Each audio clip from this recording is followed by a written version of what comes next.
ಅವರು ಸಲಹೆ ಕೊಟ್ಟಿದ್ದಾರೆ. ಇದಕ್ಕೆ ಒಂದು ಅಭಿಪ್ರಾಯ ಸಂಗ್ರಹಣೆ ಪ್ರಕ್ರಿಯೆಯನ್ನ ನಾವು ಮಾಡಬೇಕು.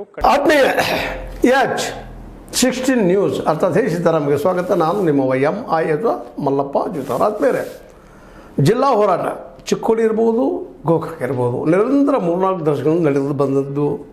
ಈಗ ಹಾಗೇ ಆಗ್ತದೆ ಅನ್ನುವಂಥ ಭರವಸೆಯಲ್ಲಿ ಎರಡೂ ಭಾಗದ ಜನ ಉತ್ಸುಕದಿಂದ ಎದುರು ನೋಡ್ತಾ ಇದ್ದಾರೆ.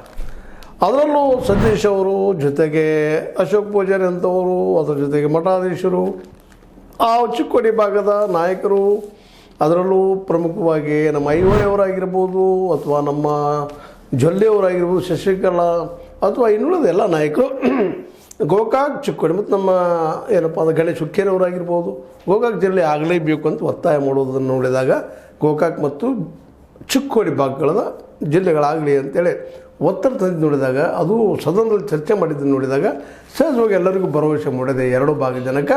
ಇದೇ ಸಮಯದಲ್ಲಿ ಅತನಿ ಮತ್ತು ಬೈಲಹೊಂಗಲದ ನಮ್ದು ಮಾಡಿ ನೀವು ಮಾಡಿರಿ ಅನ್ನುವಂಥ ಮಾತುಗಳು ಬಂದಿದ್ದು ನೋಡಿ ಆಗ್ತದಿಲ್ಲ ಅಂತ ಆತಂಕ ಮಾತ್ರ ಎಲ್ಲರಿಗೂ ಕಾಡ್ತಾ ಇದೆ. ಇರಲಿ, ಅವರು ಕೇಳೋ ಪಾಪ ಸಹಜದ, ಆತಂಕ ಪಡುವಂಥದ್ದೇನಿಲ್ಲ. ಜನ ಮಾತ್ರ ಆತಂಕ ಪಡ್ತಾ ಇದ್ದಾರೆ. ಸುಳ್ಳಿನಲ್ಲ, ಗೋಕಾಕ್ ಮತ್ತು ಚಿಕ್ಕೋಡಿ ಭಾಗದ ಜನ.